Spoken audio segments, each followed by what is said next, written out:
Hey friends, welcome back to my channel. So, coming up next week is my 5-year Ketoversary. I've been eating true keto for 5 years. Now, I dabbled in it a year before, 6 years ago. I did low carb, I did paleo prior to that, but really got serious about it around 5 years ago. I'm going to talk about the 5 things that I do differently than when I first started on this keto journey. Bonnie's on the floor, so if you hear some cooing, I have a little co-host over here. So, number 1, Bulletproof Coffee. I used to think that I had to do Bulletproof Coffee. And when I say Bulletproof Coffee, I mean coffee with a ton of fat in it every morning while I was fasting. I thought that was necessary. I thought that was something that I needed to do to be quote unquote keto, to get into ketosis. I thought it was a requirement. At the time it was super popular. We did actually buy Bulletproof Coffee, the name brand. I didn't like it.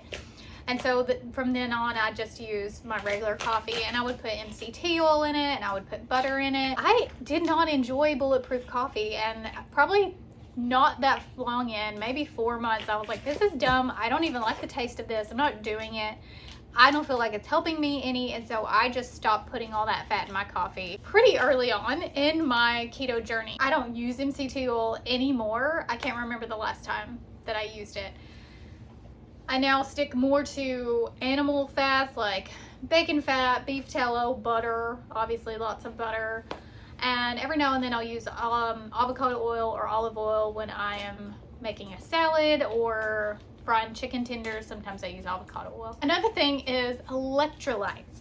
When I first started keto, I made sure I drank a ton of electrolytes every day. I mean, I was drinking them multiple times a day, every day, because I did not want to get the keto flu. I had heard that if you kept your electrolytes up, ate a lot of salt, that you wouldn't have as rough of a time. And I didn't. And I think a lot of that has to do with I didn't just go keto overnight. I kind of eased into it over a year. Over the years, I don't have to use electrolytes every single day like I did in the beginning. So now I use electrolytes. Bonnie's actually playing with some, oh, they're nice and slobbery.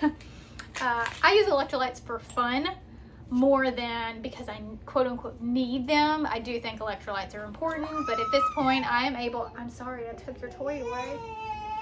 I'm sorry. At this point, I get my electrolytes in many places. I get it from the food that I eat.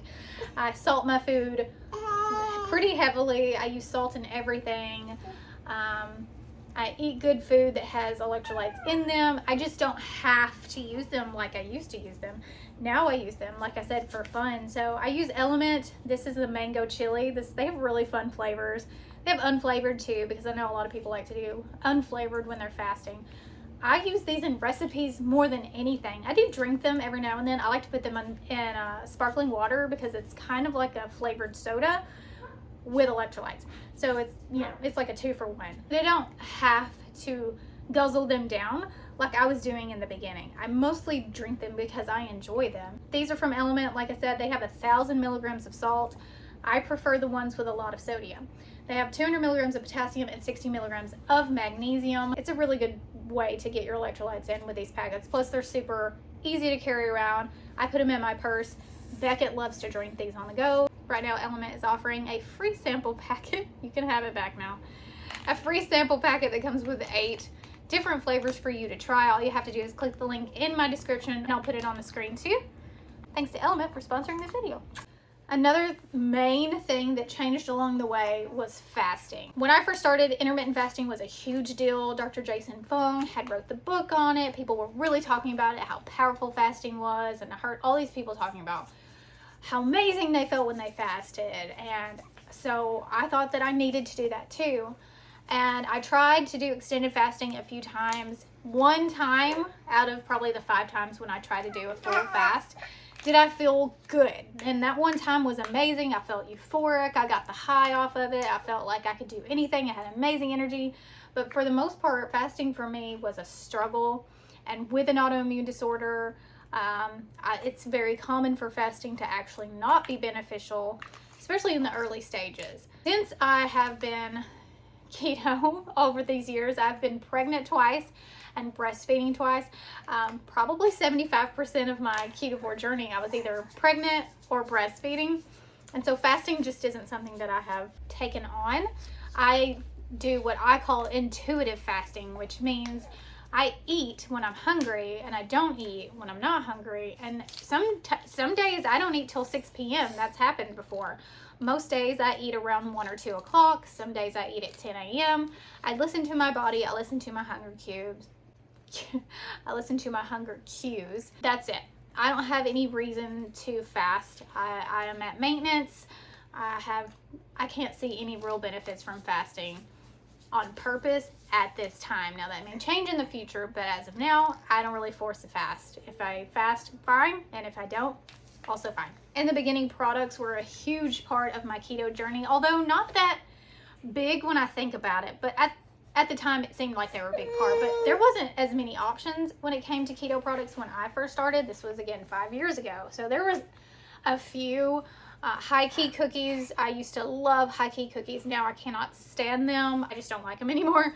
I used fat snack cookies. I did the Quest chips. Woo! Nobody know.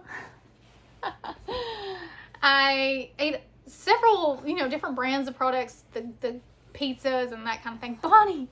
She's dead set on getting my tripod. What was I saying? Products. So yeah, I don't really use products anywhere near as much as I used to. Every now and then I might have a keto pizza. I tend to stay away from keto ice creams and things of that nature. It's just not something I include at this point in my keto journey, and maybe that changes again. They're also really expensive, and I'd just much rather spend my money on bacon, to be honest. All right, so the last thing is I don't follow anybody else's rules anymore. I have done the work. I've put in the effort. I've done the carnivore diet as an elimination diet multiple times to be able to reintroduce foods and understand how I react to them, what my sensitivities are, how I can tolerate them, if I can tolerate them, and at this point, whatever anyone else says, I don't really care what someone else says I am doing right or wrong. As far as I'm concerned, I'm the only one who can say I'm doing anything right or wrong, as long as I am being honest with how my body reacts individually and biologically. Like, the rules still apply to me. Insulin at a... Sure, baby. Can you say hi? Hi. So in the beginning, there was a lot of rules. This is keto, this isn't keto, by a lot of definitions. Onions. What is this? What do you think that is? Humans? Tell me what this is. Humans. I eat a few things that are technically not keto or not healthy or don't fall into, some people's categories. But I don't care. I am aware of, as long as I am, the main thing I'm concerned about is being aware of what is in the food, how they can react to certain individuals, and how they could potentially affect me. So, for instance, I eat onions, which are a root vegetable, which are a little higher carb, and some people consider not a ketogenic, vegetable, but I eat a ton of onions because they don't seem to affect me. Beckett. I was fixing your hair. Thank you. It looks so much better now. Because I get the hair out of your face. Thanks. Very helpful. I also eat tomatoes, which are nightshades, peppers and nightshades, these type of things. I understand why people, are concerned about these certain vegetables. However, they don't seem to affect me, and I don't eat them every single day. And, until I see them cause a problem, then I will continue to eat them. I don't really track anymore because I eat the same thing pretty much every day. So I know what my macros are. I keep my protein adequate. I get enough protein, and I keep my fat at a good high place. Like, usually it's 70%. Sometimes it's higher, sometimes it's a little lower, but it's usually, it's above 60% for sure. But that's because I have a history of mental health issues and autoimmune disease. So I like to keep my fat up, and I make sure to get my fats as much as possible from animal sources. I just feel better on that. So I don't really listen to the rules or the keto bullies or, any of that stuff. I think there is a place for Thank you. There is a place for people to speak about these type of things, and those people are highly educated and they understand what they're saying. It's not my place to speak on that kind of stuff. I'm strictly here to inspire you to do the work on yourself and find out what works for you. Those are the 5 main things that have changed over the past 5 years of me doing a ketogenic diet, carnivore diet, ketovore diet, proper Neisha diet. I love this way of eating. I don't see me changing anytime soon. I have cured my IBS. I've put my Hashimoto's in remission. I got pregnant naturally when I had suffered from infertility. I have put my anxiety in remission, depression in remission, panic attacks are gone, don't happen anymore. My pain is lower than it's been in a very long time. Now I still have some back pain, but I think that comes from that I still have breast implants, which that's a video on its own. I love this way of eating. I don't see me ever giving it up. I may change things a bit, maybe tweak a few things here and there, but I think I will forever be on a proper human diet. Let's see that again. Thanks for watching. I hope this has been entertaining and helpful. If it has been, make sure you hit that thumb on the way out and subscribe to my channel if you like health and wellness and lifestyle videos and lots of kid chaos. I'll see you in the next one. Love you, mean it. Bye.